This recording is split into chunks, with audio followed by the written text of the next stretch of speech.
It looks like the last game of the season is gonna be the big one. They got a really good team this year. Northwestern Lehigh and Southern. I went to the last game. After the first quarter, I stopped watching football. What was that, Palisades? Yeah, it was 28. It was horrible. Palisades is, There was like, one team worse than Palisades. Is that Bob? Wilsonboro. Frank, they only that's have Robert like, Brooks. it has We're ready. Don't even. We're ready whenever you are. Alan, are we ready when you are? Okay. 9:31. Howdy.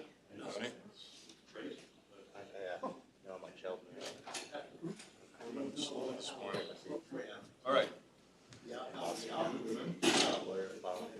I'm just saying. Well, for committee, you're killing me. You ready, Todd? Yeah. All right. He's kicking it. No, I'm fine. So Justin out. No, I'm right here. I'm good. I'm already seeing For the it. spread, you all right? No. You ever watch Big Bang Theory? Yes, You know who Sheldon It's Cooper actually is? the numbering. You know who Sheldon, minus his brain? yes. Well, I have good, to say and good weird- looks. I have to say weirdness. Yeah, I've often thought that. All right. It could be weird, but not that weird. Man, people don't have to move for me like that. It's nice to meet you. Welcome to the September sitting here, Finance Vincent. Committee meeting. Can I roll call, please? Frank Fasciano. I'm here. Paul Anthony. I'm here. Robert Brooks. I'm here. John Hayes. Brian Heckman. Larry Hemberger. Mike Sturshik. Here. John Strauss. Glenn Reedman. Present. We have a quorum. Glenn, are you on our Finance Committee now? Well, I'm here subbing for John. Oh, When excellent. the chair's not here, the vice chair is. I understand. Mine don't. Cool. And we do All right. not have any public comment. No public comment. Check, welcome. Well, Todd, you have a few presentations. We're going to approve the meeting minutes from last month first. Thanks. Sounds good. I'll make a motion. All right, Second. all in favor? Aye. Aye. Any opposed, any discussion? They're approved. All right, the financial statements for August. Morning, everybody. Good morning. It's a cool day. Go through August, we always start with the traffic. And this is kind of what we've been talking about. You can see in August that our traffic is down 10% versus last year, and also down versus 7% versus 19. But again, should I say 18? Excuse me, it's 8% versus 19. But what you can see is we expect, well, you don't see it here, but we expect things to pick up a little bit, so we will pick up some of the traffic that we've lost in August. But this is kind of things that we've already kind of said ahead of time, that we expect this to kind of, as things kind of reconsolidate, you know, we got off the year with a really good start compared to, you know, seasonally where we were. It's not as good of a summer, which is usually our strongest time as far as traffic. But again, we're expecting the last part of the year to be stronger seasonally versus, you know, what it was in the past. So hopefully we'll end up somewhere close to where we were last year as far as passengers. But again, it's something we're keeping an eye on. You can see, our bus traffic is really taking off there versus last year. That American flight seems to be doing quite well. And this kind of the load factors, again, we use the seats that are provided to us. We're at 87%. In 2019, we're at 84%. You can see down there on the bottom there that the bus traffic, particularly American, has done pretty well. You know, during the summertime, you see that it's been 90, 87, 81% since the summertime. So that's really doing well. But obviously, United is still outside the gate at this point. Compare yourself to all U.S. airports. Again, you can see, you know, our recovery is not quite as good as the rest of, and mainly the larger hubs are doing better than we are. But again, we're using the seats that are provided to us much better than they are. Our seats are down 11, but our throughput is down, you know, 5.5. Whereas because their seats are up 24 and their throughput's only up 2. So we're using, that's indicative of our load factors, that we're using the seats that are provided to us. But again, we haven't got the seats back yet that we're hoping to kind of fuel some additional recovery for us. Comparing ourselves to our peers, and this is kind of what you see what's going on when you're dealing with airports our size, you can see, even though the numbers aren't as good as they were earlier in the year for us, we're still doing much better than compared to our peers. Again, most of our peers would trade places with us in a heartbeat. You can see down near Harrisburg's down 14%, Scranton's down there at 41%. So again, our 5-6% doesn't nearly seem as bad compared to folks that are in our peer group. Month of August, you can see what's going on there. We've been showing this CARES and full staffing. There is kind of a method to our madness with this because, as we're actually going into our 2024 budget, we're seeing what's going to happen with the 2025 and also 2026. Because 2026, there will be no CARES. So, again, you don't want to be in a situation when you can't sustain the expenses that you've incurred along the way. So that's something we're keeping an eye on. And again, a lot of our positive variance, and we've talked about this before, is due to the fact that we are not at full staffing. And we've had a mild winter and some of those things. If we were at full staffing, that margin, you can see up there, goes from, almost $900,000 down. You go from $913K in net income down to $39K, and you take out the CARES. That's a big spread. So again, we're keeping our eye on that because there's a storm coming, and we want to be prepared for that. And that's the CARES and some of our debt service that's coming up as well. So we have to deal with that. But again, all things considered, we had a good month. This is the first month where you get to see that we've cut back a little bit on our CARES. We pushed back some of that CARES from what we had budgeted. And that's part of the reason that our net revenues are a little down. You can see that versus budget. You see that up there. I mean, it's been down a little bit overall without CARES. But again, versus a lot of that is because we didn't take as much of the CARES as we had budgeted in the month of August. Year to date, again, same dynamic. Net income, $4.9 million, very good compared to 2.6 without CARES, but then you start shrinking it even more down to less than $1 million, full care, all CARES, without CARES, and full staffing. Again, that's kind of the things we've been talking about, which is as we go forward, obviously there'll be no CARES, and we just want to make sure we can maintain that going forward. This is, again, our projection that we gave last month. We didn't update it, but just to kind of give you a feel, this is kind of a half of the year projection.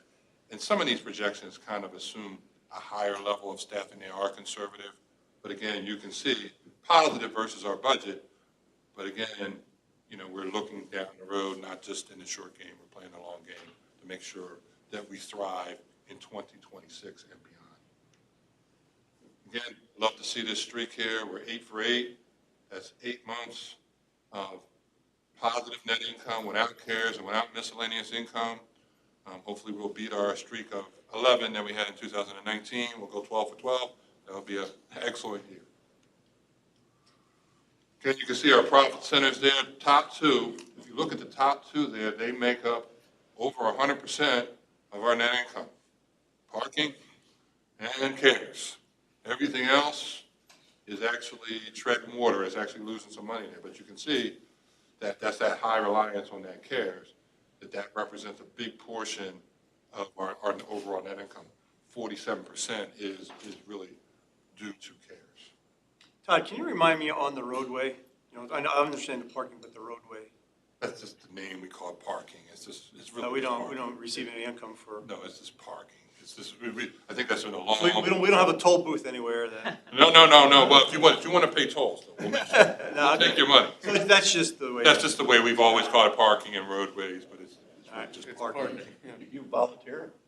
Toll booth, huh? Nice weather. Yeah. You got to come out there when the bad weather too now. That used to be a sweet. Todd, the money we get from like Ubers and taxis, right? Where is that? Uber and taxis would be under parking. Under parking? And you can see down there, in that. That would be the roadway, because they're not parking. There you go.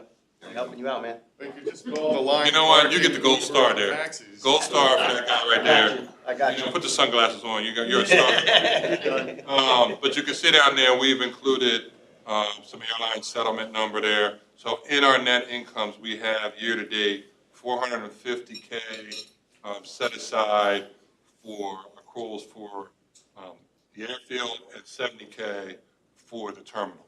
And basically, the revenue has been reduced to anticipate that we would have to give some of that money back. Again, we talked about, what's going on with our budget variances here. Top number, obviously 1.7, some of that due to our mild winter and some of the fact that we didn't have to pay as much snow and that premium rate for that. Next number is interest. Even though we will see it on our debt service, we've been able to kind of earn more interest on our money that we have, that the airport used for operations. But you can see on there, until you get down to aviation lease, there's really nothing operationally there, there's revenue. All that is expenses.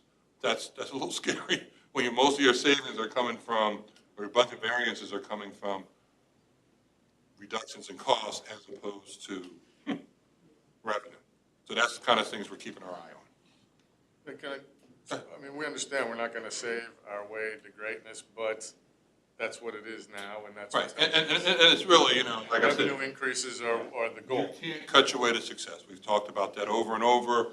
We don't want to cut our way to success. Oh, please, please sit down. We don't want you to miss out on all the excitement. I was following along, my friend, I was following along. Well, we certainly can't cut our way to success, but we don't want to get ourselves in a position where we overshoot and then we have to kind of pull back, which is painful for everybody. But again, you can kind of see what's going on these costs here for the month. -14 sounds pretty good versus budget. Non-personnel down 22. A lot of that is attributable to some of our demolition that we had budgeted in August. But look at the number compared to 22, 11 and 14. So overall, that's a 12% increase versus last year. Then year to date, you can see it down there, it's 14% increase in expenses. And a lot of that is we're trying to do the right thing, take care of some folks, and some of that's inflation. But again, if our revenues don't keep pace with that, we get ourselves in some serious trouble. If you look at our revenues, and you look at last year's revenue from 2022 year end versus the 2023 budget, it's only up about a 3% number without CARES. Now, 2021 to 2022, we had a 20% increase because we we really had a lot of pickup in revenue that kind of helped us out 22 versus 2021 because we were recovering. But now it's not going to be that spirited. So we're kind of spending some of the revenue that we had, that increase from 2022. So now it's kind of like, and that's why we're keeping mindful of the CARES, because again, it is something that we know is running out. If we were fully staffed, how would that affect the budget? Well, I think we talked about it before. Fully, if I go back to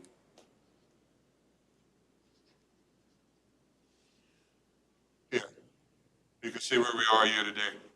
We're at 4.9 million with full staff and no CARES. It drops down to like 900,000. That's a big number. What's our plan? Just how will we be impacted as How do we CARES goes stimulate away? revenue? Yeah. Well, we are trying to stimulate revenue. I think what we're doing is we're replacing the CARES with revenue. It's just that we can't replace CARES and on top of it. So if you look at our number if you look at our revenue number, counting CARES for 2023 budget, it was about 41 million. If you look at where we think we're going to be in 2026, about 41 million. Because that's going to be without CARES. So each year we're kind of weaning down, but that's kind of a flat line as far as revenue. Now, what we're trying to do is identify expenses that are non-recurring to kind of match up with the CARES. Like, for example, we're doing the demolition. We have some back scanning, some things that we know we won't have to carry in 2026. So taking care of some things that we need to do, but obviously we can't do them without the CARES. So that way I'll go off the table, so that money that we were spending on those things, we won't need in 2026. But that's, again, what we're trying to keep our eye on. And we might have to trim, and we're probably gonna have to trim some of those numbers on some of the outstanding positions. We're gonna have to probably do that. When's the last time those positions were all full? I don't think, the only time we were actually ever at full staffing was probably in 2020 when it was going the other way. When we were, when people were dropping off and we couldn't afford what we had at that point because, our business went down to nothing. So again, and actually at the beginning part of 2021, because we budgeted on that lower numbers when you had it. But again, it's, again, because like I said before, you're always chasing kind of full staffing as kind of like a mythical creature. You never really want to get there because once you get there, you can only have one way to go. Amen. So, you always want to have room to keep expanding, but once you get to full staffing, you get a little nervous because then you have no wiggle. That's the plan for next year, though, is to budget for full staff, whatever we determine that's gonna be. And that's always what we've done in all of our budgeting to do that. It's just, again, when we look at our variance and say, wow, you're doing really well, a lot of that variance between that 4.9 and that 1.9 is the fact that we're not at full staffing. And some of those expenses, like the mild winter, you can't count on every year. You just can't. So again, is that an anomaly? We just want to make sure we can sustain. And we'll talk about this some in the debt service. Next year is a benchmark year. So that means 2024 will be a year that we benchmark when we have to go out to refinance some of our debt in 2025. So they're going to say, what's going on in 2024? So you to be able to afford the new debt, or not even the new debt, the existing debts that you're going to have to refinance at that point. And we'll talk about that when we talk about the debt service in a little bit. But everybody follow, again, it's just making sure we're all on the same page. We're not in panic mode. We're just trying to get ahead of it, because what we don't want to do is come to you in 2025 and go, oops, we overshot, and now 2026, what are we going to do? So there is kind of a vision of where we want to be, and we want to make sure we're all on board with that, so that everybody's comfortable with that. That makes sense? Yep. Great question, by the way. Go back. I went the wrong way, sorry. So we went through this. I think everybody's good on this one. Then we always talk about our year-to-date. Again, you can see that number there. If you look at, and it goes back to, I think, the question somebody asked when we were at full staffing. I don't know who asked that question. Yeah, thank you, James. But you can see in 2021, we were at 185 FTEs, or 235 total employees. Look at that jump to 261. And again, when we did our 2021, we did a revised budget. I think it was like in August, because our activity had picked up. And we said, let's just hire as many people and get us up there as quickly as we can. And as you all know, you can't do it overnight. But we wanted to have the positions available, so when we could hire the folks, we had the money there, and it was already approved. But you can see we went from 235 to 261 to 283. Great growth, but we still had some expansion the way our year-to-date budget is at 303. So we budgeted year-to-date 303, but we're creeping there. And again, at the end of So most of that growth was with part-time employees. What's the no, I don't know. actual to We're actual? 10 away. Yeah, for the last year, most of it was with the part-time employees, correct? So there's only 2 more full-time positions in the last year? Year to date, and again, you're losing some, that's a net positive of it too. You lost some, you've added some, and we can go through the specifics of them. And some of these are, it's not for lack of trying. We're trying to do it. I mean, the challenges of our job, because people can't really work from home, a lot of our operational stuff makes it less appealing than some of the jobs where you could work from home. Operationally, you can't work from home here. But we are certainly trying our best to do this, to increase the numbers. And again, you can see we were at 162 full-time budgeted. And this is the breakdown, I think, that Justin always asked for. And again, this is just the latest one here, and you can kind of get a feel. This is full-time and part-time, and you can get a feel for it here. I mean, your biggest, area where some of those positions are is obviously the FBO over there. I mean, you know, especially when you get into the elements, that's our biggest variance there.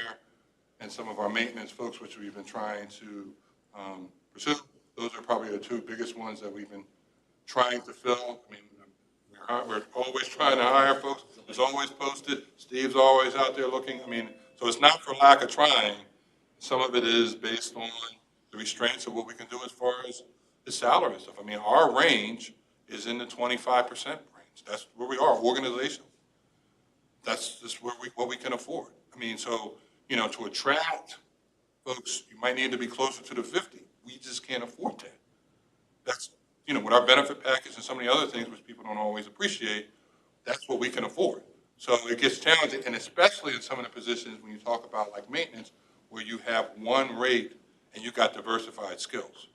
You know, you've got some of the higher skilled folks that are part of multiple skill sets where you can, the skills that you want are hard to get because, you know, they're part of a group as opposed to segregating that group and giving them more. For example, electricians, you know, that's a higher skill group, but you can't.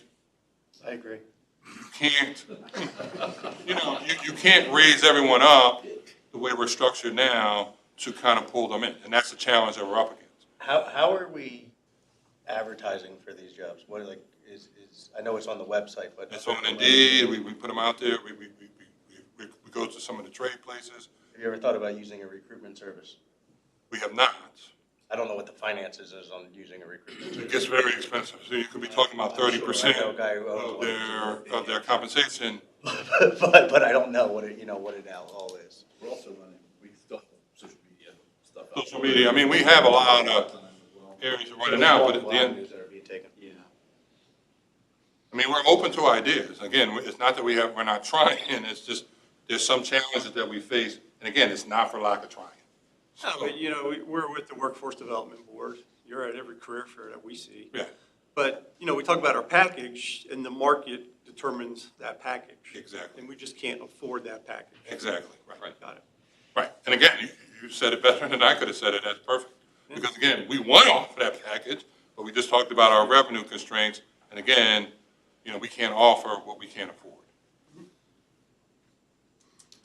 Talk about our cash flow here again, as we go into, you can see in October, kind of the new debt service at number 9 there on the $15 million connector loan, kind of seeing what that looks like going forward. Some of the changes in our capital, we've been holding that 600 grand there for them properties, probably. I'll end up moving it back. I am optimistic that we will get it, but you never know. And the CARES money we have down here, may or may not, that's why we push it to later in the year. We might push that into line 24 there. May push it somewhat into next year. Again, that's kind of a catch-22 because obviously you want to make sure that at some point you can do it without CARES. But for some of the expenses, like I said, we might push them into next year that we have kind of some matches with for some of our kind of one-time expenses. So where we are, again, that number 69,318 is the number for the 2023 budget. Our number for 2024 is going to be up probably at least 5%. That's would be my guess. You see that number 69,300. So this is just based on the 2023 budget. Next month, I'll walk through kind of where we are preliminarily on our budget before we have our meeting in November. Just kind of go through our assumptions and some of that stuff at that point. Kind of see where we are cash-wise. Again, it's still based on the 69,318. That'll come down some when that number goes up. But again, healthy numbers as far as cash. And a lot of that due to the extra CARES that we've used strategically. Any questions? I mean, it's good that it's interactive. Go ahead, Frank. Just for the group, so what are our best 2 or 3 ways to increase revenue going forward? I know Tom, Darren, Ryan have multiple meetings on how can we raise revenue. Yep. And then are there new revenue streams? Right. So that's, you know, a lot of what we talk about a lot is the aeronautical revenue. There's not a ton of new opportunities when we look at what's out here. But when we look at revenue in total, we're talking about non-aeronautical revenue opportunities. And when we talk about hotels and development, like the Majestic development, other programs like that. Those are all things that can end up feeding into our cost centers to help, help us, So if parking is our primary yep. non-aeronautical revenue, are there opportunities there? I think there still are, and one of the things we'll talk about when Ryan gets to his presentation is that continuing discussion on parking structure. And, we could take a look at technology and talk about dynamic pricing. You see that happening a lot in your parking facilities. So there's definitely some opportunities there, but I think the important thing is that we're capturing the revenue that's here. So when we talk about an Uber and Lyft and other things, making sure that we have systems in place to capture accurately what's happening at the facility, so we're not missing some of those things. So it's capturing and retaining what's here and then looking at opportunities. And we're not unique. It wasn't me. We're not unique in the effort to look at new revenue streams. Just again with industry consolidation and everything we've seen, not just since 9/11, but even after the pandemic. And it's really been a focus of airports in general across the country to look at non-aeronautical revenue streams to continue to capture and keep up with rising costs. It's going to be important for us. You mentioned Uber and Lyft. Do you know, or do we do anything with a place called Turo? Yes.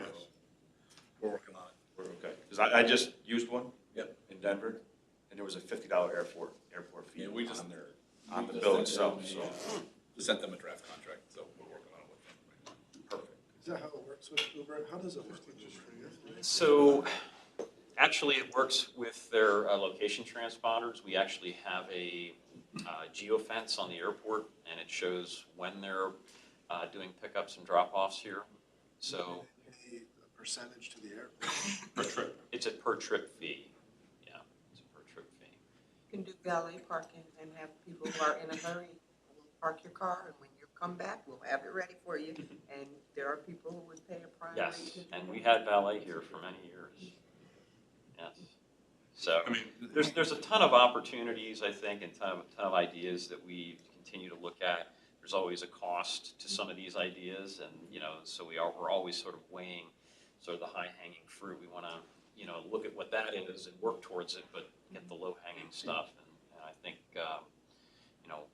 with the board's help, we've been doing a lot of good things to really set the organization up, as Todd talks about all the time, long-term.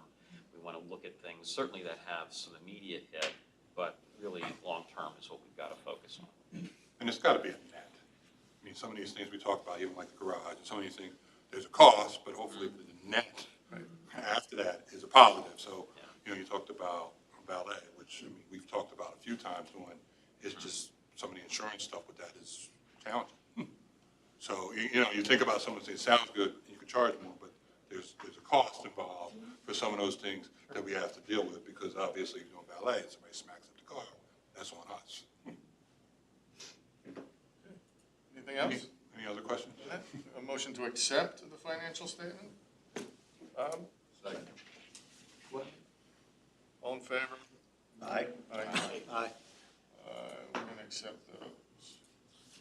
Right, the terminal connector interest, All righty. So here, I didn't sit down, even though I wanted to sit down a little bit.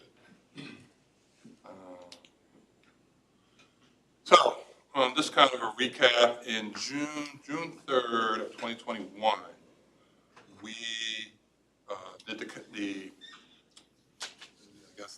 connector loan with Fulton, People Security, and Fidelity Bank. Each of them for $5 million on that consortium that we set up. The first 2 years of that was an interest-only period during construction, where we paid only interest-only on that period.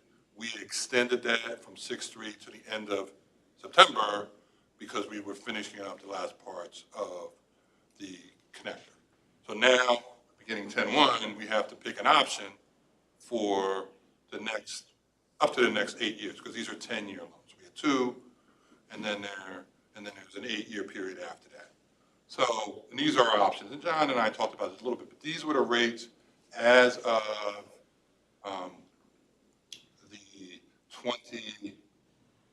29th, I believe, of August is when I ran these. I just got the numbers right before I came down. The only number that really changed was the 8-year went up a little bit. The ones on the bottom went up a little bit, about 0.1%. So when you get down to, 6, 7, and 8, they're up about 0.1% on the interest rate now. The other ones on the top didn't change as much, but the longer one. So again, this is kind of looking at kind of what I talked about earlier when that storm's coming in. So at this point, does anybody remember what our interest rate was when we first set up this thing on June 3rd of last year, what our effective interest rate was? I'll give you Something? pretty good, 3.25. So now we're at 5.8. So that difference in debt service is about $29,000 a month, just in the interest alone on that $15 million. So that's money that obviously we talked about before. That's another way that we're going to have to tighten our belt a little bit, because some of these debt service things are going to put some restraints on us as well. So again, you can kind of see what's going on. If you choose, just to follow this, if you choose the 1 year, then after 1 year, you would have to determine what the rates are at that time. And you don't know what they are. And then one of the things we wanted to end the same thing with the 2, 3, 4.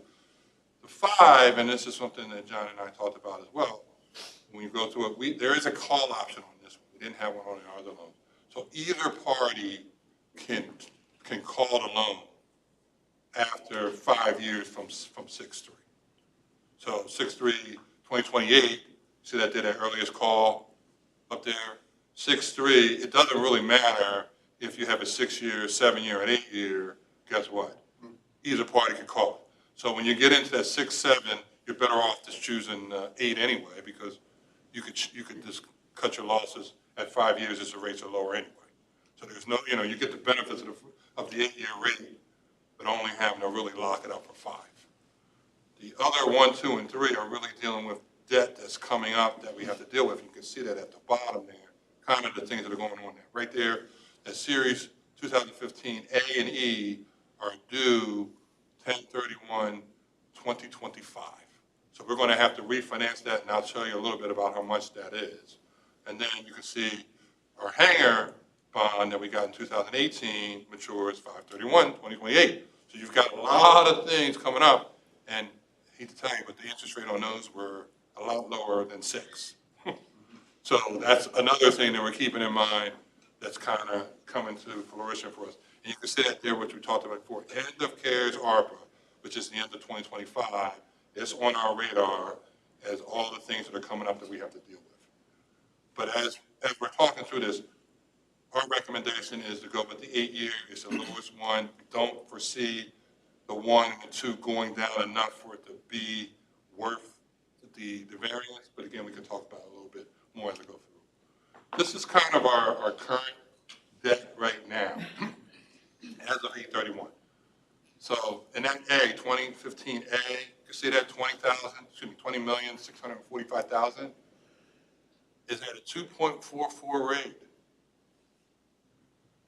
So when that matures in 2025, pretty sure it's not going to be a 2.44. And then the other one that matures is the E down there at 3.48. And again, pretty sure that that's going to be higher than 3.48.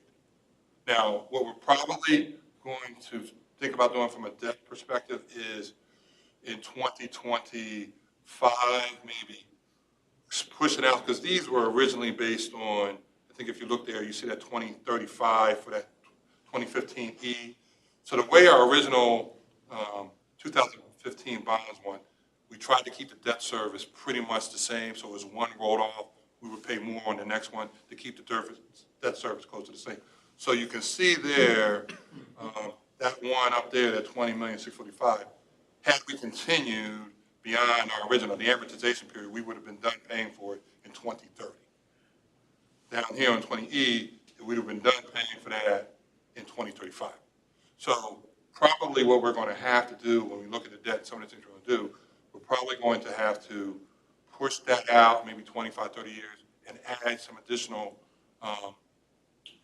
financing on, bless you, financing on there for some of our garages to keep our debt service at a manageable level until we can build up some of that revenue. Because if we're gonna need a garage, we obviously need some money. But we can't bite off more than we can chew. So that's something we might have to push it out with some of this stuff as well. But again, it's early, we can talk about that, just start thinking about that as we go forward. Hopefully, interest rates will come down, we got a little time, but I don't foresee them coming down that low. And then you can see down there, that the 5.24, that was for the series 2018, which isn't as bad, but you can see we're paying 5.4 on the 2021A, and that's at 15 million now. We just got our final payment on that. And then the 2021B is the RACP, grant money that we're waiting for. That's just kind of a bridge, but we'll have to pay it off at the end of the year if we don't get the money, which will probably happen anyway, because we're not going to get the money. But hopefully, maybe you guys can go rough them up a little bit. And there you go. Put the sunglasses on and you can get it. Say something like that. This is kind of, I know it's a little bit, I didn't say. I know this is a little bit busy.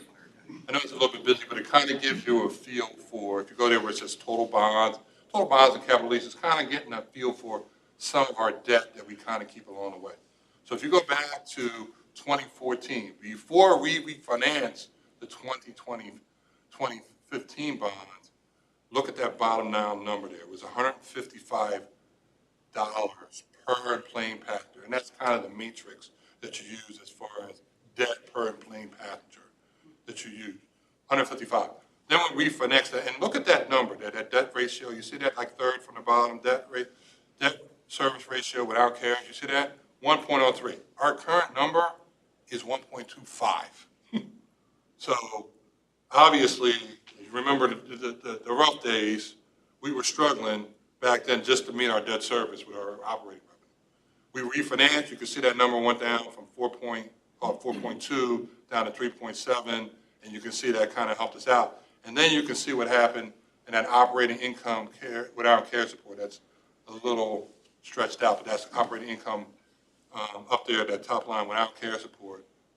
And then you can see that from 14 to 15, you see that jump in revenue from 4.3 to 6.5? See it there, that second column up there, up one more? Yeah, that's perfect. You see that? So that made it easier that's part of the reason that debt service ratio went up, and it made it easier for us to pay the debt. And then you go to 2018, which would have been 17, slide that over some, down a little bit to that, right there. 6.2, you can see before we did the additional loan, how our revenue went up. So it was easy for us to kind of justify an additional amount of stuff. But you can look down at the bottom there, and that, bond and capital leases per employments. And you can see we were at 155. You can see those numbers go down. It doesn't look too bad in 2024 because we're at 113 just based on our projection at this point. But now we're at 1.63. But if you look at the number there for year to date, we're at 2.03, but we're projecting to be at 1.63. So again, and even if you go back to 2020, slide over a little bit. Todd, do you have a pointer there? Do I? Is it on this thing? Oh. Sorry? No, it's not. I don't think there's a pointer on this thing. I think you hold one of them. I just hold it. Oh. Just hold that one down. Thanks, Tom. No problem, that's what There we we're go, I feel- Tom's in charge. Yeah, that's why he's in charge. Wow, it's a tough crowd here. But you can go down to here, which is in 20, see that number there? That 15, 1.6, see that? See the difference between the 3.6 and the 1.6 there? That was when we went, before we knew we were getting CARES. We went back to the banks and said, we don't know if we're gonna be able to afford this stuff. So we were still able to make our debt service without CARES, and then obviously CARES came in later. And we were okay. Again, you can kind of see what's going on there with us, with some of Might that. have been better off with so bad.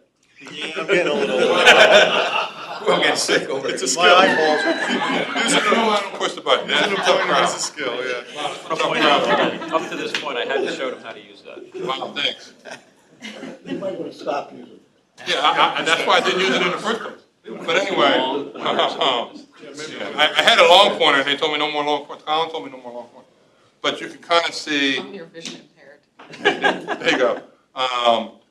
You know, the variance in there, again, they're up slightly down there. It's like 5.9 now versus a 5.8.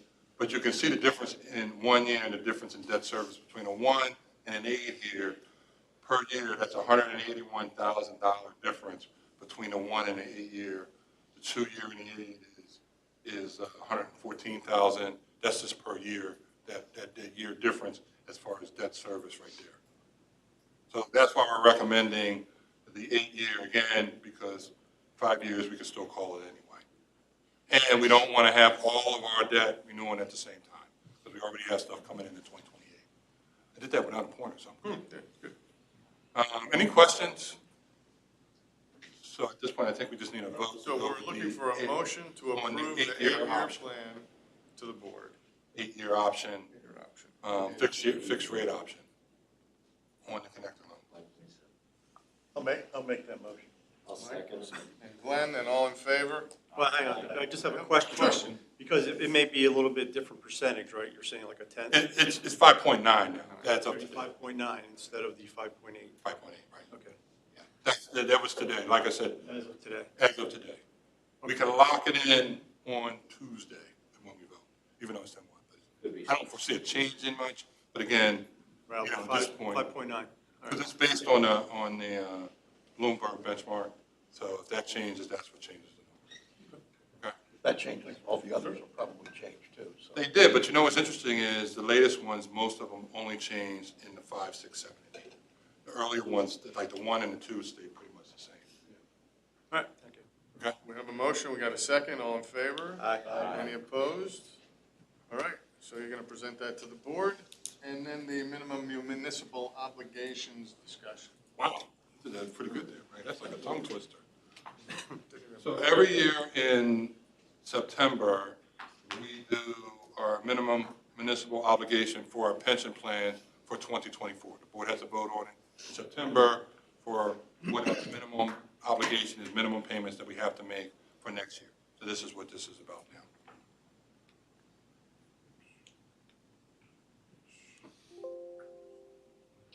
Okay, wow, that's fast. Okay, here we go. So this is our defined, we have multiple pension plans. We have our defined benefit, which is considered the true pension plan. And then we have some defined contribution plans. The top two there, the non-union and the union one, are the defined benefit plan, pension plans. So those are the MMO numbers. You can see over here the total contributions. Down there for all the other ones are kind of in alliance with some of the contracts. They get some monies in based on hours worked. So that goes into a 401A. The non-union one prior to 17 was basically $75 a quarter. That's just a flat number that went in there. And then the ones after 12/31/17, where when we got, that's when we, on 1/1/18, we got rid of the defined benefit plan for new hires on the non-union, and we put them into a defined contribution plan. And so that's why those numbers are in there. The last few years, we've been making additional contributions to there to get the number up to a little bit higher level. We've committed to giving 6 for those defined contribution plans. We've been trying to do 8 the last few years, and that's what those additional ones there, non-union and down in the firefighters as well, because some of they came in a little later, but those are, you can see they're post 31/18. The new hires would get, at this point, 6 plus the additional 2. Does that make sense? So we're giving them 6% contribution. That's what we've committed to, but we've been giving them an extra 2 to kind of try to make up some of the difference while we can. Again, it's just, it's just kind of, the difference between the plans is really, one, you're done with your obligation. Once you put it in there, and the other one, you've got to have to deal with it and interest rates and making sure that you earn the money to pay that benefit. So that's really the difference. One being done, but you can see down there, we're talking about a total contribution of about $1.2 million. If you want to compare that to where we were previously, going back to 16, you can see how much things have changed. We were about 380 grand for MMO in 2016, and now we're almost at 1.2 million with the additional contributions and additional staff that we've hired and some additional plans that we've hired and some additional contributions. And then this is the letter that Tom sends to the board that basically outlines this over here, what those minimum obligations are. The only thing that's not in these numbers would be those extra contributions. That's not really part of the minimum. The minimum is just a 6, but I'm just, bless you. I'm just giving you the extra 2 as kind of informational. So you don't have to approve that now. That would be more in the budget stuff. But this is just, our minimum is based on the 6 that we have in there. That's the difference between expected at $52,000 there. That's the additional 2%. That's not a requirement. The minimum is the other numbers, but I'm just giving you a heads up that that's what we're thinking at this point, what we've done before. So asking for to approve the MMO of $1.1 million for 2024. And these do reflect the reduced assumed rate of return of 7.25. We went from 7.5 to 7.25, and they also have the new actuarial tables in there as well. Isn't this where John jumps in and said that's too high? Yeah, generally. Generally. Ongoing, All right. and so it is. Well, if Glenn's taking over for him today. I'm not jumping in. All right. Well, but you can also Percentage see, assumptions. I mean, if you remember last year, at the end of 2021, we were about 112, 113% funded. We were overfunded. Now, at the end of last year, before we made this adjustment, we were about 89%. So good, healthy, but again, that's a big variance. And this obviously makes it easier for them to earn that return. What's it funded at right now? About 89, that was our last number. That was the end of the last valuation was the end of last year. It's still green, right, I think? Yeah, that's still pretty good, yes. Well, it's probably minimal distress, because minimal distress is around that level. And is this only for full-time employees? The pension plans, that is correct. It's only full-time employees? That's correct. Any questions? All right. That's it, and I'll walk through the pension stuff after we vote on this piece. So we need the MMO, 1.1 million for 2024. That motion we need. Yes, please. Can I make it? Glenn made the motion. Oh, Glenn did, okay. As motion? I'll second. Mike second. All in favor of that one? Aye. Aye. Any opposed? Any more discussion? Thank you. All right, you're staying up? I'm just hanging out there. Yes, wait, we got So, another. just one more question. If you're saying that we're overfunding it, is that what John's kind of saying? No, what we're saying is, I mean, The number's too high, so. The assumption of the. Well, of the rate of return. Of the rate of return. I think I'll answer your question when we go through some of the pension stuff. I think it'll be easier. We had a workshop and I kind of walked through. Because really what you're saying is, year to date, we've earned about 10% on both plans. So anything above that 7.25 means we're actually going to be extend our funding level. So the lower the number, the easier it is for you to maintain it. Is there So a projection of what it'll be funded at next year? That if it's at 89%, are we looking at it'll be funded more than 81%? Or I'll walk you through that in a minute, because I think a lot of that depends. Here's what we're saying. 7.25 is well, for this year, it's still 7.5. So if we earn more, if our investment returns are more than 7.5, that funding level will go up. If it's less than 7.5, it will go down. That's the simple math of it. So like I said, year to date, we're at 10, so we're ahead of that, but who knows what happens the last part of the year. John wants to reset our expectations. Right, so what John said is you went from 7.5, if you lower it, so if we went down to say 7, that means you're better off, because if you come in at 7.25, you're still better than you would have been at 7.5. Because again, all you're trying to do is set a minimum long-term return that you have to earn on your pension plan for it to be fully funded. And some of that, and here's the other piece of it too, in all of our valuations there, which will reflect an increase of funding, it does push you toward becoming 100% funded. So there is an additional contribution when your plan is underfunded. Like when we were overfunded, you actually can fund less because you're overfunded. It's always pushing you to get to 100%. Now there is an actual load because you're underfunded, so you actually have to put in extra. It's built into the MMO to kind of get you in there. It's just over a little bit of time. So as long as you're under 7.5 with that additional money, you should get there in a few years anyway. Now, obviously, the markets go up and down, but you're talking about a long-term perspective. Does that help? Yep. Okay. All right. And we go to the, so every year, well, not every year, last year and this year, what we did is we've been having a pension workshop for our staff. We invite our union members. This year, in our union reps, we invite our retiree reps. They're representatives that are in the room. We invite all the staff. We actually live streamed it this year, and then we record it. So people can ask questions about their pension, both the defined benefit and the defined contribution. And we also have our 457, which I think somebody said are full-time. All employees are allowed to participate in the 457. There's just no company money that goes into that. All of our money goes into the 401A, but all employees are able to participate. So, and then that third bullet there, so you can see up there, total combined assets, and this was as of the end of August, it's about 16.8 million between the two plans. Okay, we're using a 60-40 split for our investments, and you can see that an actuarial return is 7.5 down to 7.25. That would be for the 2024 and 2025 MMO calculation. So you're doing them for 2 years at a time.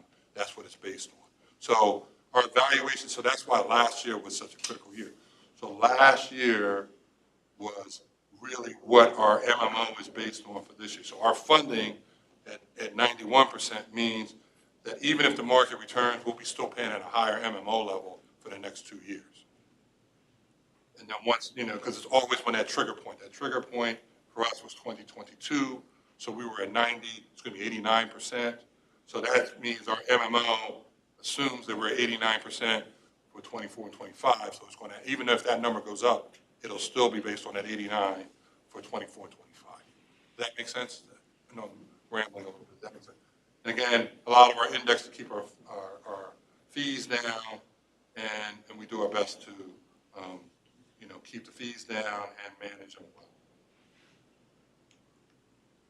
This is kind of the, things we talked about before. John always talks about the things that we can control and the things that we can't.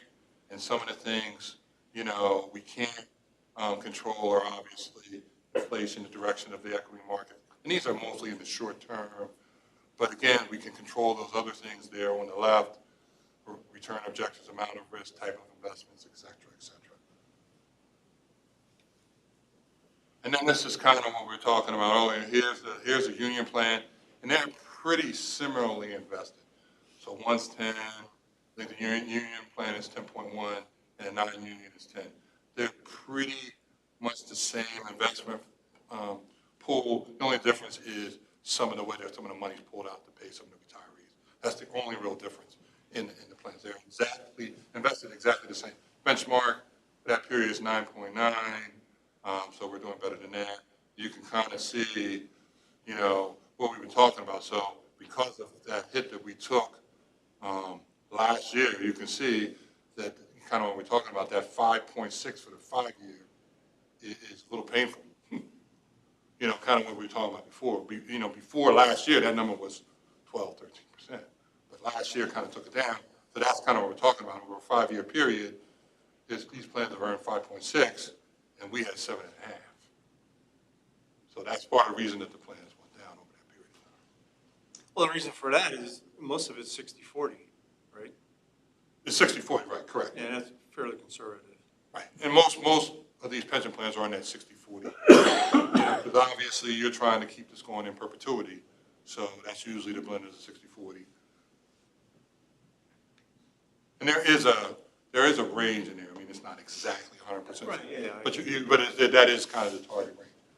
And you can kind of see there, we have the defined contribution plans, kind of what I mentioned there, the 457. That's the one that all employees can participate. All employee money goes into a 457. The 401As are the ones that the authority contributes to. It's still a defined contribution. We have one for the union and one for the non-union. It's just the way the plans are written up. All three have the same fund lineup. Glad to hear, Paul, that we finally got this target fund done. It should be active tomorrow. So it's all, as we talked about before, all new employees will go in there automatically. Anyone that wants to get in there that's already there would have to choose that at this point. Which, so that's your default, right? That's the default plan, right? It's based upon when they're going to draw the money? Or No, it's based on 65, so when you return 65. that's our normal retirement here? Yes, the normal retirement age is 65. So, and there's a range in there, so it's like a 5-year range, because we're not going to do, 2023. Sure. It's like a 5-year, so they pick a 5-year range and they go, all right, this person would be 65 in that range, so they get the 2035 or 2040 or whatever it is. So the defined contribution, they come in, it's 60/40 is what they're putting. No, so the defined benefit, that's the pension plan. Yeah. The pension plan is what we invested, what the authority invested. That's based on 60% stocks, 40%, that's our strategy. So when they come, When they come defined in, contribution, how are they put into that? Like, what's the, so when that goes in, their money goes in every pay period. And then they choose where they want it invested. if they don't choose, what does the default? The defaults were it used to be the Vanguard Lifeguard Conservative Fund. And then we switched it to the target date funds. Right. So the default, was that the conservative, moderate, or growth fund that they were defaulted into? They were defaulted to the conservative fund. And then the problem is if you had somebody that's 20 years old, they should not be in a conservative fund. Correct. Right, we did give the choices, and again, one of the things that we've really been big on is employee education. Right. So that's why we have the Mission Square, so they meet with folks one-on-one, because even though we say, like you said, target retirement date is 65, somebody might want to retire at 60 or 70 or whatever. Everybody's a little different, so they can kind of tailor it to their specific needs. We encourage people to take advantage of it, but as we all know, not everybody wants Right, to. there's always an inertia, right? Yeah. People don't. Yeah, exactly. they don't Go ahead, I'm understand, sorry. so- What percentage is in the default? I would wonder, like, what's the number of employees that are actually meeting with I would have to get that number from them. I mean, it's It's low, right? it's probably less than we would like. Yeah. And actually, they do virtual meetings, so you don't even have, they don't have to, they schedule them all the time. We remind people all the time, as Paul indicated, it is inertia. We try to encourage folks. That's why we have these workshops. We do everything we can to try to help people help themselves, but at the end of the day, we can only do so much. Is the workshop like a group workshop? We have John, who's our investment guy, he's here. Peter, who's our actuary, is here. We had our Kim from Principal, who's our fiduciary that does the payments. And Chris, that we have a new person from Mission Square. They weren't able to join this because they just started, but they're here. And then we have people in the room, and then people can ask questions along the way, and then it's all recorded. Are we allowed to attend that? I don't know why you couldn't. Yeah, it was typically a planned participant. Yeah, typically for 10 participant, but No, I I think mean, we do our have some pension, we do fiduciary our pension, responsibility. of course, yeah, we do our pension update at the board every April, is it, Todd? yeah, we do our pension have update in April. John come in and Right. everybody This comes is, in. Yeah, I do remember that. yeah, we do our pension one for the board, but this is more geared for staff, but certainly, I understand. and that's why I said I'm giving the information, but, because part of the reason we don't necessarily want to invite, but we don't want people to be intimidated. You have outside people come in, sometimes they're like, whoa, that guy's asked questions, I don't know. We try to, I know you're a smart guy, we want people. Are you saying my face is intimidating? Absolutely. I'm not like, Well, his is intimidating. I'm just saying, Not like Justin. He pointed at you, no. there you go, yeah, you show up at the meeting like that, right? No, there you go. No, we encourage our employees. But it's not just the workshops, I think to his point, is we're also doing the outreach for letting people know when we're offering these individualized sessions too. So we're trying to do a mix of, And one of the reasons that we went with Mission Square was because of their education component. Most of the other people that we spoke with didn't have as robust an education program as they did. And so that was one of the reasons that we went with them, if I recall correctly. No, you're 100% right. I mean, actually, we were with Mass Mutual. It did not. They actually said, we picked a good one. Yeah. So, We use Vanguard and we find them very helpful. you know, and what's nice about it, the website is awesome because you can put a lot of stuff in there on the Mission Square website. I mean, We can delete them to the we water. can lead them to the water, but again, I think that's part of the reason that the board came up with the idea of the target date funds to capture those folks that don't do anything. But again, because now what's funny is you think the conservative is probably conservative. That's why it's called conservative. But most of our funds, and that's part of the reason we had to push them in conservative, most of our people were in the money market plan. If you want, we're in the 457, most of our folks, the majority, over 80-some%, had their money in a money market. So they chose to move They their. chose to put it there. Okay. And that was the old default too, I think, under the Mass Mutual. So this was kind of the plan to take them conservative because that would have been a huge jump to jump them out of. Target date one, I think, kind of accommodates what we're all trying to do at the same time. But again, they still have the ability to do the life strategy funds, they'll still be there, and the target date fund. So anyone can participate in those plans, but certainly new hires will automatically default there if they don't do anything. Okay, which is what we wanted to do. No, say it again, Todd. New hires? New hires, yes. Got it. So we don't, We can't force the existing folks to do it. We told them it's there. You know, I mean, that's a tough one. 'Cause yeah, but if you get rid of the default, you can put them into target date. that's a slippery slope. We had that conversation with them because now. I'm just saying, we did it with our plan, that we took the default because it was very conservative, eliminated that. Notices go out, obviously, defaulted everybody into their age-appropriate target date. But we had folks that were aware of this that were not that happy about moving their money. So You got to do what's best for the group and not just an individual. I'm with you. Like I said, I mean, again, you put it out there, you can do it. Certainly new hires are going to go in there. In the perfect world, we would have put everybody in there because the new default plan is Yeah, the target date for new hires. for new hires. The older ones, they're in the plan, they're just in the plan that they chose to at that time.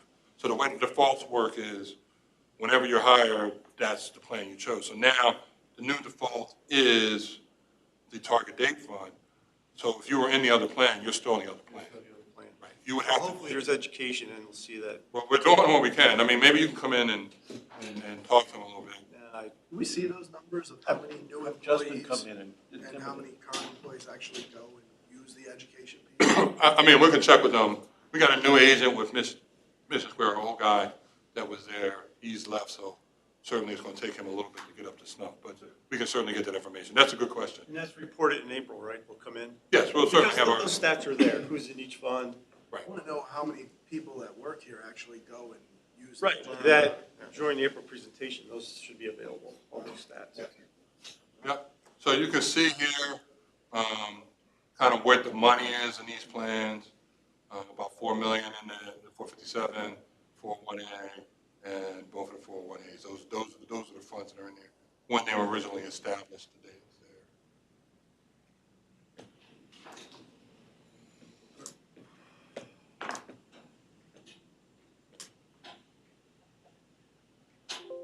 I think that's it. So, any questions? Again, it's just, we do what we can on these employee educations. In the perfect world, we would say, shake people and say you're going to go into a target date fund. But obviously, we're trying to do it in a compassionate way so they feel like it's good value for them. Any other discussion on this? I just had a comment. Part of the ongoing problem with this is it's the youth movement. When you ask them what program they want, it's alphabet soup to them.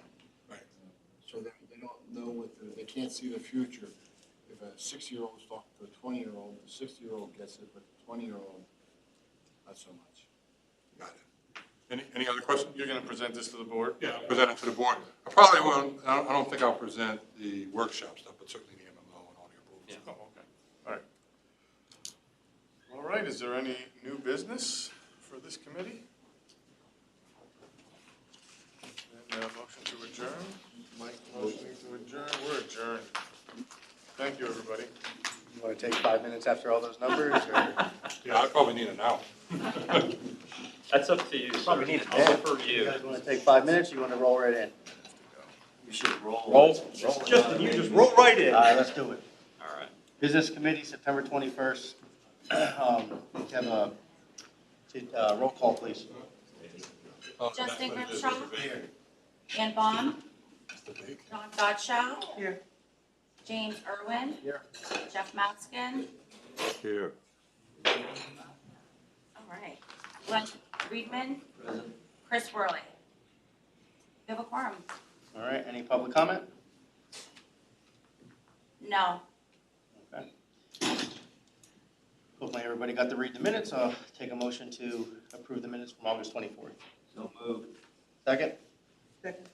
All in favor, signify by saying aye. Aye. Opposed, no. Ayes have the sword.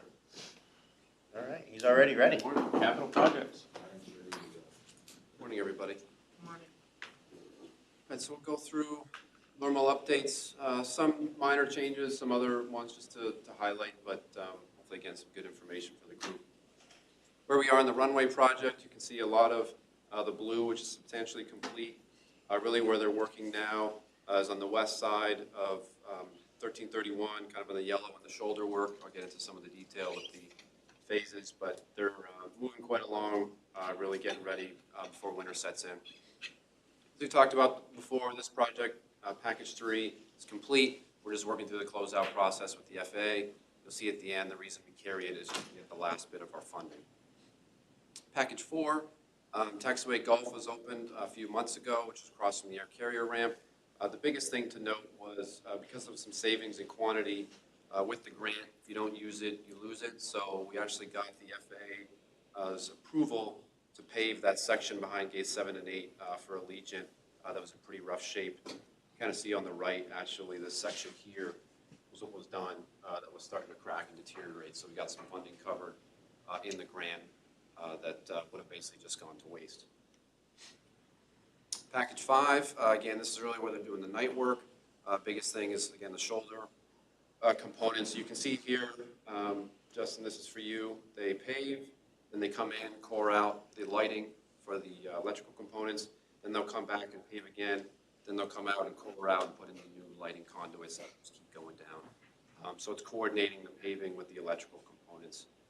And then next year, when they get through all of the paving, all of the markings, they'll actually come back and replace all of the lighting with LEDs because you can't do one section LED and then move from the old. So definitely some work there, but that's moving along as quick as it can during that 11:30 or 11 to 5:30 in the morning construction window. Boarding bridges project, not much new to report, but we provided our initial feedback on some of the submittals for the new bridges. Again, we awarded the contract for the foundation, so we're working through some of those documents, but really a lot of movement for that's going to be in the spring of next year as things start to come into play. Again, we kind of alluded to it earlier. We talked a little bit last month about the need for the parking garage. Really where we are is putting out the RFQP here in the next week or two, and again, coming back to the board with the design proposals in 2024.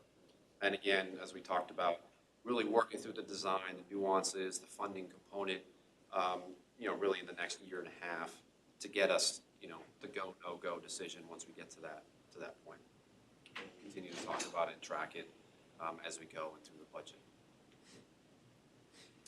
Again, as most of you are aware, apologize for the inconvenience with the E-lot parking, but even as Todd alluded to with some of our traffic, September was really our best window to close down the roadway because of the traffic that we'll pick up in the next couple weeks. So on the upper roadway, we completed last week ahead of schedule with Barker & Barker, one of our on-call pavers.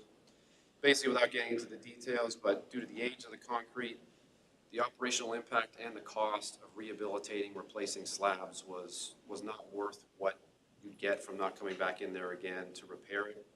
So working with our engineer team and the contractor as well, basically mill out some of the concrete. They use this textile fabric that actually adds the strength of about 3 inches of asphalt, and then they put 2 inches on top of that. So you're still getting the strength of the concrete underneath, getting a mill and overlay. So in 10, 15 years, if you have to come back, you're basically in and out in a day, which again, from an operational perspective, is a huge impact. So that was done last week. The lower roadway should be actually reopened later this afternoon from what they did. But definitely, thanks to our police that helped with some of the traffic congestion. We got to put a lot of people in the short term, which I think worked out pretty well. But had we done this project when our traffic was higher, it definitely would have been a worse passenger impact. So working through that. Building demolition, as we talked about, probably the next month, we're looking to do the last 2 houses. And then next year, kind of as we alluded to with some of the CARES funding, is really the government building evaluation and demolition there. That again, it's a one-time component that we want to do when we have the funding available. Moving on to Queen City, again, runway is completed 1533, working through the closeout process as well. Next year, as we'll see coming on, as we talked about before, is the lighting associated with that as well that we received the grant for. So you'll see that added on as we continue to progress that project. And as I mentioned, why some of those other projects are on there, you can see on the top, again, we've expended 100% of the funding. We're still waiting on the final reimbursements. You can see some of the other ones that are in progress are in line. And again, we'll talk about the connector in a minute, but you can see we're getting some additional funding, but we're not quite there yet. RACP is a big one, but we'll get that in a minute. And then again, you can see 1533, we're 100% complete, but with some of the final components, we'll do kind of a one and done request with the FAA to get the remaining about 900,000 or so reimbursed. So that's it. I guess any questions before moving on to the connector items? Okay. All right, so I think as I mentioned before, really the focus in here is really going to shift to the tunnel work that they're doing, but we'll still kind of walk through, again, the project. I think as I mentioned before, and as everyone saw, the checkpoint went go live on the 30th. A couple weeks after that, the vertical circulation was then open. So you'll see some photos how passengers are going through the terminal. Again, TSA came in and got their old equipment out of the tunnel so that we can continue with the renovations as well. And you can see some of the ongoing in the next few weeks. The Wiley elevator, which is at the end of the bridge, that partition should come down to open up the space, which was, we obviously have to get the elevator out of the way first. You'll see, other than a couple areas that I'll point out, the exterior metal panels are waiting on a few angled sections that actually have been completed over the last few days. And talk about the tunnel renovations and then just working through the punch list items in the checkpoint space to get complete. So again, I kind of mentioned what's upcoming. The other component we're doing is demolishing the escalator and elevator at the end of the tunnel. Again, paving and site restoration before the end of the year. The main reason it's kind of still stayed a fenced-in area is because of the demolition work on the existing elevator at the end of Wiley. Once that's done, we can kind of clean up the site and secure it and pave it. Again, some photos of everything you've seen. So this is kind of what I mentioned. The last bit of siding was this right here. They actually did this side, I think, yesterday, and they're working on the other side to basically get that straight transition across. We're waiting on some of those panels, but that's being worked on now. Again, everyone's familiar with this space. This is at the end of the bridge, the beginning of the escalators. I think some of the carpet was just replaced from last time. And then this is when you come down from Wiley onto the old departure and you make your immediate right. So the old escalators and elevator are, decommissioned, blocked off. So everyone's using the new circulation. So as you can see, you come down, as you've seen, stairs, escalators, elevators are there on the left. You kind of see kind of in the back. So at least now, passengers traveling from Wiley can now take that elevator from the 3rd floor all the way down to the tunnel. They don't have to transition to another elevator, which we've been doing for the last 20-plus years, at least. Plus. So in terms of where we are, again, I mentioned kind of shifting focus to the tunnel. Again, we talked about the site restoration with paving. They're demolishing a lot of the components in the tunnel now, as we'll show in a minute. Cleaning up a lot of the old ductwork, a lot of wires that's been thrown up there over the years, so really taking that opportunity to go in there, and you'll see kind of where we are. If you account for the connector component and the tunnel, about 84% as we work through. Again, the tunnel is the last piece. So again, kind of we talked about completing the shell, paving, renovating the tunnel. So you can see basically that's the corridor for our passengers now coming out, which was about the same width that it was. Kind of see where the existing checkpoint used to be. That's that glass partition right there. So again, it's the same corridor all the way down. And then again, it's quite the mess in there, but that's basically what they're doing, ripping out all the old carpet, some of the tile. Again, in the ceiling, that's actually a pretty good photo because all the ductwork's out of there. Again, getting all that taken care of. As I always like to look at with the financing side, we did finally received that community project CPF, the $600,000. That was for, or is for, the secure exit portals that we're putting at the end of the tunnel, again to prevent the backflow of passengers coming through the exit. And as I mentioned, in terms of the costs and some of the grant receipts, in terms of RACP, we did finally get the agreement to sign, so we signed it. It's back off to the state. We did have a pre-submission meeting with the state, so we're working on some of the information to actually get some of that funding that we've been anxiously awaiting. So working through that. But yeah, over the next 4 months or so, again, working through the tunnel, getting that renovated and squared away, as part of the overall project. I believe that's it. Does anyone have any questions? I just make a comment on that project. Whoever the designer, engineering was, did a really nice job. It's really impressive. It's nice, and it's worthy of the Lehigh Valley. Yeah. So, good job to that team. Yeah, pass along, agree. Yeah. Anything else? This may or may not be an appropriate place for this question, but within the past week on the news, I was watching at Newark Airport that there were 2 TSA people in the security line that had, they were working together to take people's wallets out of, the bags or whatever, however it went through, and handing it to the other person, and then it would go through. And they had cameras situated that they finally saw them doing this. Do we have cameras situated to be able to prevent things like that as well? Yeah, so we can't discuss where all the cameras are here, but I can tell you that we have, especially in the news space, a very good coverage of that entire operation.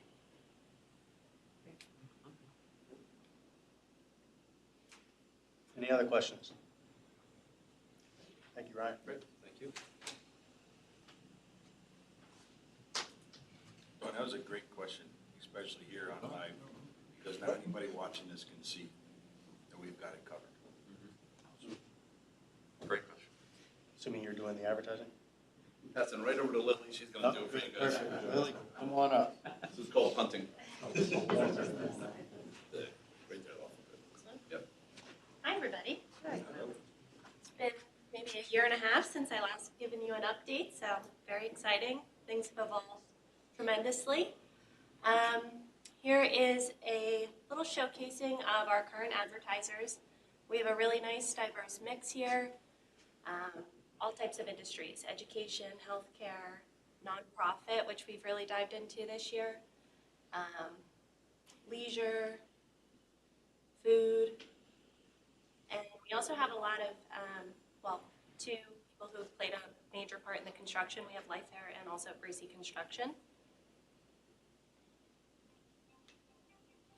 It's a little display of some of our advertising displays we have.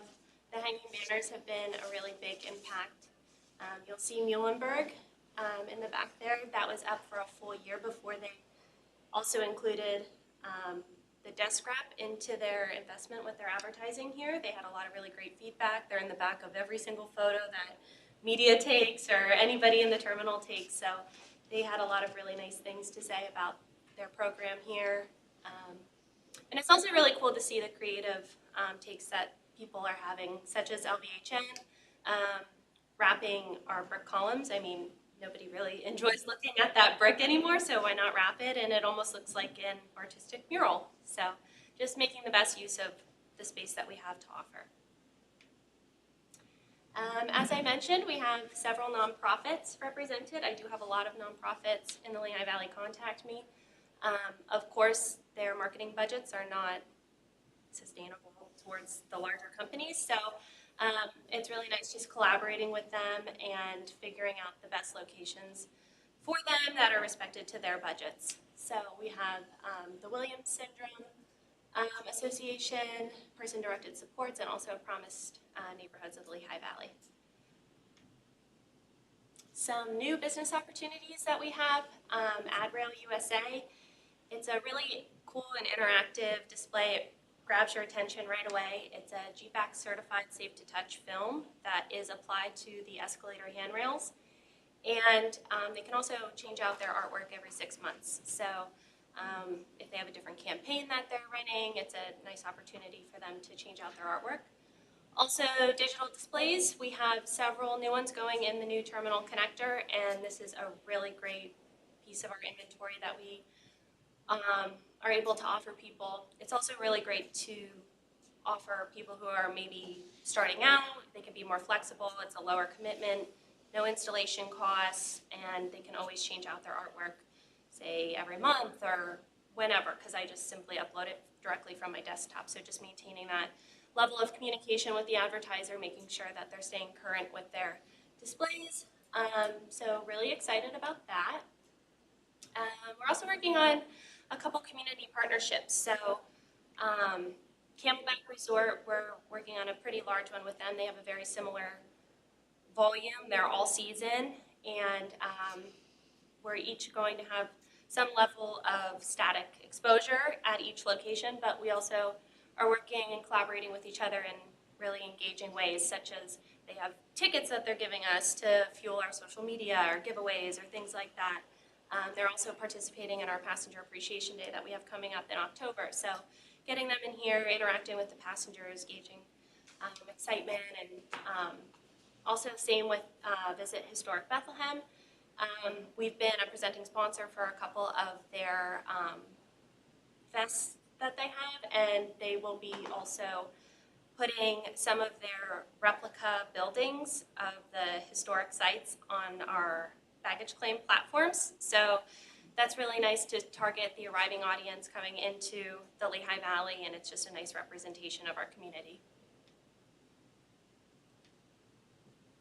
How the last slide not get in there? I don't know. Is it not in there?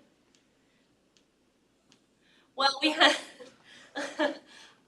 Interesting. So a the last very one was important on- slide was the revenue piece that wasn't there. And the most exciting piece too, oh no. I can at least tell you what the numbers were. Yeah. I don't know how that got taken out of there. I'm gonna blame Sylvette. I don't know why, but it's an easy target at that point. So, at any rate, we just wanted to quickly go over it. It's gone from everything. So you're making money on this stuff? Oh yeah. Usually you eliminate that slide. No, trust me, that was, I think we're very That was excited the to one show you that wanted. slide, to be honest. All right, one more spot I'm looking here, but. Should have let off with that one then.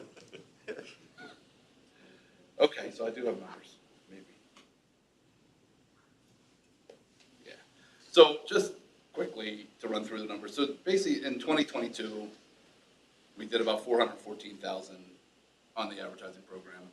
We budgeted for 2023, 477, and right now we're projecting this year that we're gonna end up at about 615,000. So you know, that's pretty excited about the fact that we're almost 30% over budget at that point. Looking at budget 2024, Todd hasn't gotten a hold of this yet, but we're planning to budget about 726,000. Todd will probably jump that up to 900,000 or somewhere if I know him, but you know, so. You're on the wrong way. That would be a great slide. We'll have that for the board meeting? I mean, What are we gonna do? I think it's also important, when the last year before we brought this in-house, we netted about $120,000 off of this program back in 2016. 16, I believe, was the last year that we were using an outside agency to sell this, so we knew we could do better than that. I don't think in my wildest dreams, I thought we'd do this much better than that, so, you know, super impressed with what Lily's done. The other person that we should give credit to who's not here is Liz, the person who takes care of all your parking, actually also helps out with this program. So if you go downstairs, you see all the restaurants on the panels down there. She's sold every one of those pretty much. So that's kind of been her little piece of the program. She's done well with that. So between the two of them, the team has really done well. I think just to talk a little bit about some of those community partnerships, you know, our marketing budget is always never what we want it to be. So we do rely on some of these trade opportunities and things to stretch that out as well. Like, we couldn't afford to go to Camelback and buy advertising all over the place up there, but by trading some space out, we'll be able to do a nice advertisement up there as well, I think, which is kind of cool, kind of getting us up into markets that we're not doing a lot of advertising in currently too, so. You still have available opportunities. Yeah, Do you have in a- the connector, we have about 136,000 vacant spaces that are ready to be filled. Do you have a media kit or a? I do, yeah. I'd love to Sure. share that with the board. Absolutely, I can send that I to mean, you. anybody who wants to advertise, then Lily would be happy to take it on and show you. We got lots of space we can sell you. So that, Frank brought up a good point over here, I don't think you guys heard him, the paper, the slide that was eliminated, that you just read off your phone, can we have that ready for the board meeting next Yeah, week? for sure. I have no idea how that went away. It was there. No, that's fine. An hour ago, I saw it, so I don't know. Things happen, but now we have a. Yeah, no, we definitely can. Yeah, I And can, if you get that out to us, can that be emailed instead of put on Novus? yeah, I sure. still can't use The Novus. media kit? Yes, please. Yeah, we can send that out to everybody. I still have trouble with Novus. Yeah. Any other questions? Thank you, Lily. Yeah, my pleasure. Any new business? I don't know it. No? I'll take a motion to adjourn. All right, everybody at once, we're adjourned. Oh, it's my ability, I'm not technically, I'm older. No, it's an ID10T failure. Yeah. You have a problem getting in? I have a problem finding things on there, I've I had do. since I've been on the board. Is that the meeting? No, so I don't even know what it is, it's just trying to navigate and find stuff. I quit. I know I gotta look this up. Is that the meeting? Just, That's the meeting. thanks. All right, we're gonna take a 5 to 10 minute break and then we'll start. the- Yeah, I have had a. It's gonna be a hard one. Not sure if we'll be able to prove that today.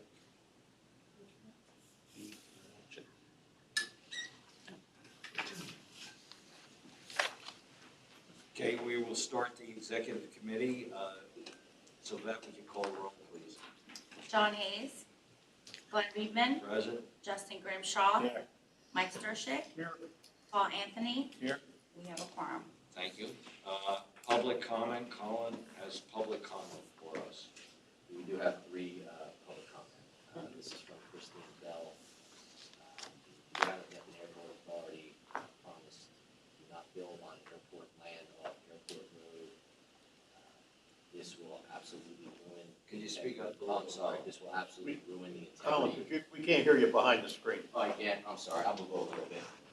This will absolutely ruin the integrity of our neighborhood. We already have trucks speeding down Old Airport Road. I suspect the new development will further threaten our safety as tractor trailers move through the community. We haven't even talked about big planes that prevent us from having our windows open. That was from Christine Bell. This is from Jennifer Levins. As a 35-year resident of Hanover Township, I can tell you the community feels betrayed by the airport's decision to work with Majestic Realty and Development. We will be vocal, not allow the Majestic Development to destroy this tranquil, beautiful place by building warehouses without any details about hours of business, traffic, noise, and air pollution for identifying tenants. And the last one is from Laura and Jesus Gonzalez. On behalf of Hanover Township's 12,000 residents, we are writing to express apprehension over the airport authority's decision to lease 300 acres of farmland behind our neighborhood to Majestic Realty and develop warehouses. Consider Hanover Township to be an excellent community in which to live, play, and work. Thanks to its caring and hardworking residents, police officers, volunteer firefighters, supervisors, low traffic and proximity to shopping transportation. We live high-quality lives in a highly desirable area. Thanks to a meeting with Majestic at the Township Community Center, the residents were informed about the airport's decision to lease the land and Majestic's plans to develop it for warehouses. However, we are wondering if the airport would speak to their neighbors regarding the decision to lease the land in the first place, to discuss the impact of the decision on our community and quality of life. 2018 article published on WFMZ stated that the airport authority would have conversations with residents about development. To our knowledge, no conversations were had. The decision to lease one of the last remaining open spaces in Hanover Township is just real to change our lives forever. Before moving forward, we ask that you please keep your neighbors informed and our health and well-being in mind.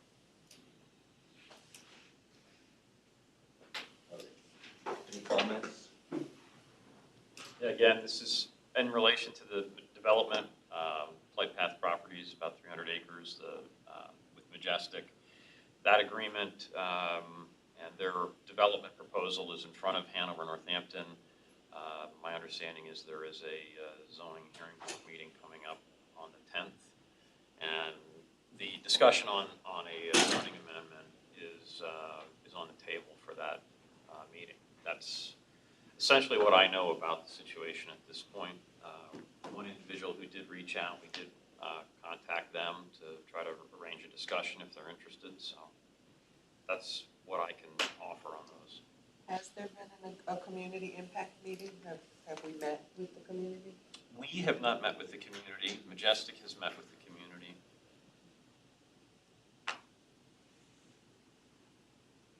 We've had a number of public meetings. Again, this is going back many, many years, several boards ago.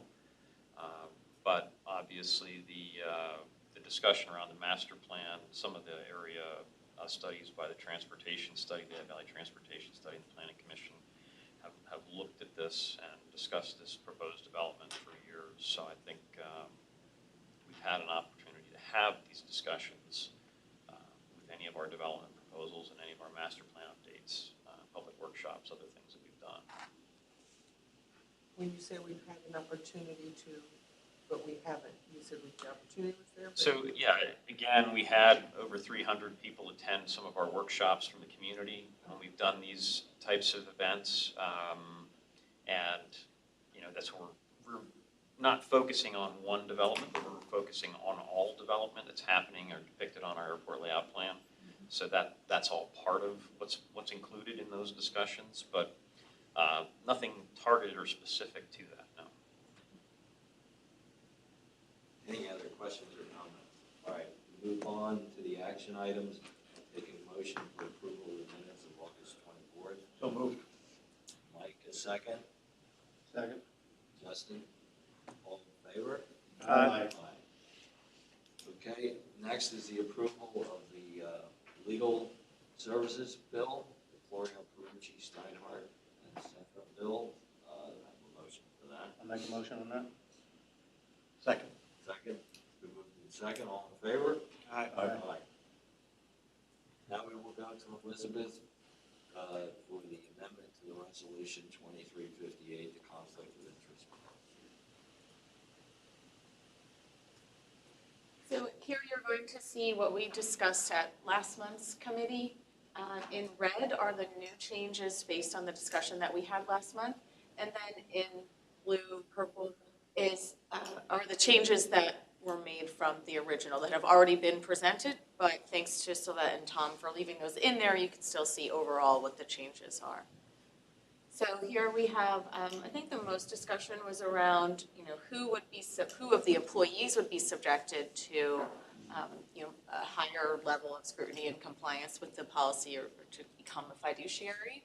And so I've tried to describe that as supervisory employees in the position to make purchasing decisions on behalf of the authority. And then I still kept in anyone who may be designated because there could be a special project or a short-term role in which someone were placed that we're not really encompassing with that additional language as well. And And then just adding into and certain supervisory employees would refer back to how they were defined in section 1. Also, what we addressed was that the vice chair should be responsible for reviewing any conflicts that the chair may be involved in.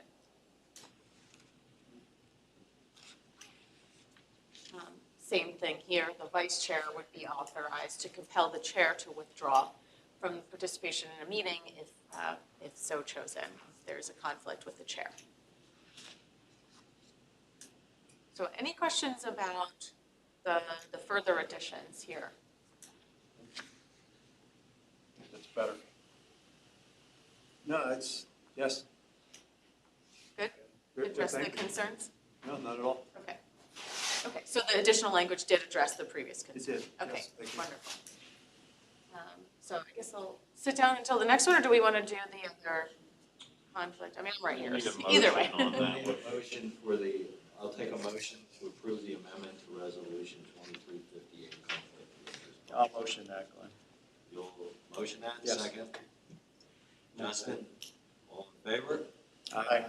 Passes unanimously. All right, we will go to, do you want to do the bylaws amendment? All right, we'll do the bylaws amendment. That'll be D under number 4. It did work out the other day, sitting in a chair is hard, so. Okay, so again, the blue-purple are the prior changes. And here, in the bylaws, the only addition was making the vice chair responsible for the chair's conflict.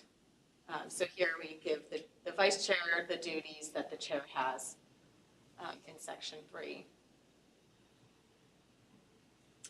And that's it for the bylaws policy, or the bylaws provision, excuse me. Can I just go back to, I just want to make certain for myself, back to I. I think it's probably 2I.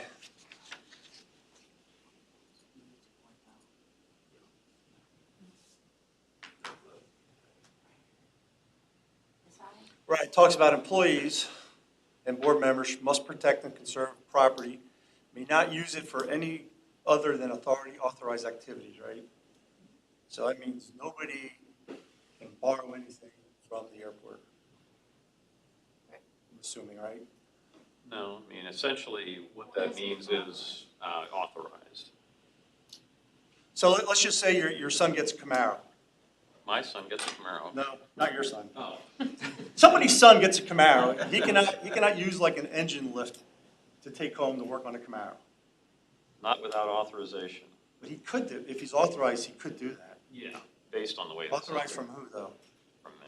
From you? Yeah. I think our policy manual addresses that. Yeah, you have your handbook. Well, we did our annual meeting last year. Tom was kind enough to authorize us to areas to videotape things for our annual meeting.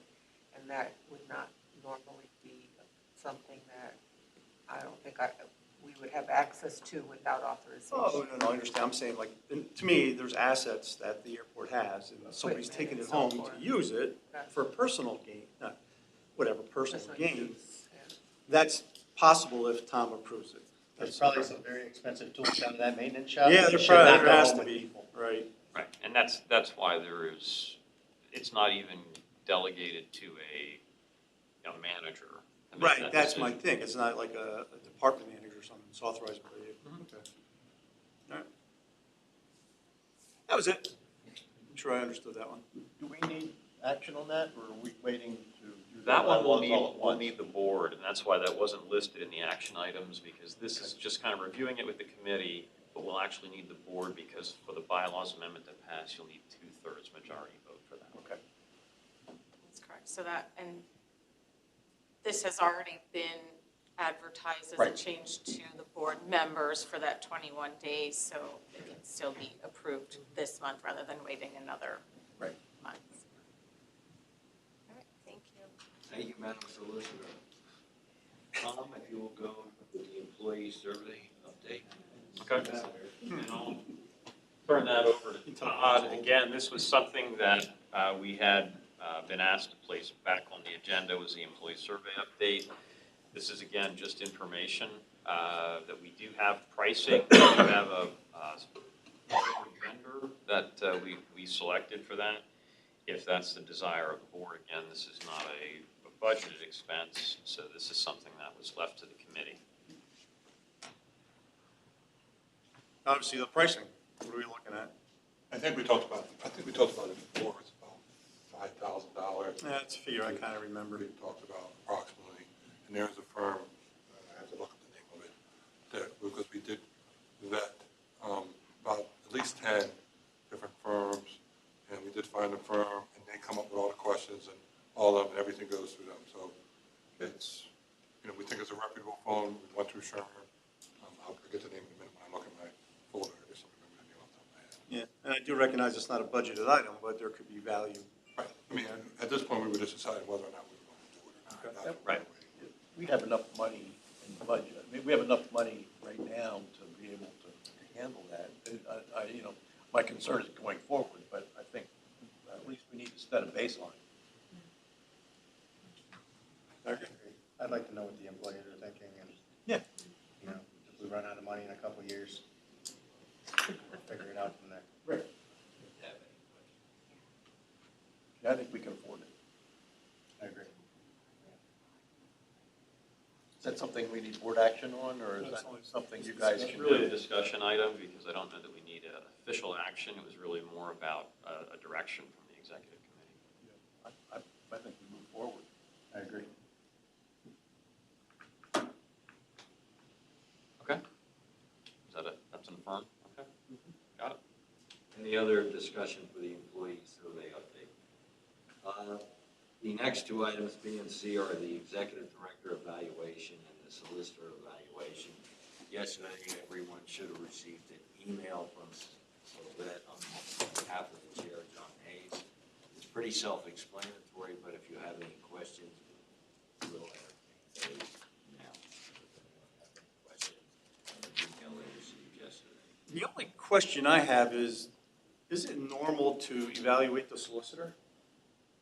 I mean, Yes. You have? Yes, it's something we had done annually, but I know we had decided, or the committee, I should say, had decided to postpone a survey or a performance evaluation on the solicitor last year, simply because of the transition from Judge Friedberg to Attorney Marcon. So it is, we typically do a yearly evaluation. And the deadline was October 16th. And the form is fillable. The one I sent you on the email is fillable. You can fill it out, save it, send it to Mr. Hayes or myself, or you can print it out. It's also Novus. Thank you for the email. I appreciate the email. We want to give you some homework, Paul. Just did my homework. If you get two that look exactly the same, be worried. Paul, it was innovative HR solutions to this community. Any new business for the board? I think the only thing we were going to circle back to, if there was an interest in doing it, is we did have the slide that had the financial numbers on the advertising. There you are. So if you're interested, we can quickly. I managed to hide it somehow, which I don't even know how I did that. Yeah, but I appreciate that. Those numbers you can follow. Some other numbers up there are just like, Just a lot. they're busy. It's a busy slide, right? Listen, We have busy slides. it's the business guy and the financial guy. That's the difference. That's all you need to know right there. Right. Come on. Thank you. Yeah, so these are the numbers I read to you guys, but I think it's good to see it. You can see the program is performing, quite well. We're pretty excited about it. We do still have inventory left. There will be a point where we start to run out of inventory at some point in time, and then it becomes more of maintaining and managing these relationships and renewals and everything else. But with the connector, that definitely added a lot to our inventory. There's a little bit of connector revenue in that 2023 projection, but not much, because not many of them have started yet. So there's a few in there, but we've probably got about $150,000 worth of inventory in the connector that we can still sell. Built the parking deck, look at all that room. Yeah, I mean, right, there's always stuff, and we look at outside areas, there's definitely things we continue to look at, I mean, and we've done that, we've done 4 decals, I mean, I think that's the other thing that's been, you know, Lily and we worked at Fast Signs in Easton does pretty much all of our installs, and they've come up with a lot of creative ideas for us too with things. They're the ones who had the idea to do the large billboard that you guys see outside for First Commonwealth. That was them one day when they were here, and they said, you know, we could really do something cool with this wall, and she sold that in about a week after they gave it to us, so, you know, so. It's doing well, we're excited about it, hopefully it continues, so. Now, is this with CARES or without CARES? No cares in the advertising. Every time I see Hey, you're really financials. getting beat up. Tough crowd.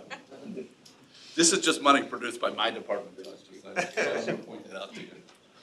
Yeah. Those are great numbers. Yeah, it's good. I mean, we're, like I said, Lily's done a phenomenal job, Liz, who helps her out, has done a phenomenal job.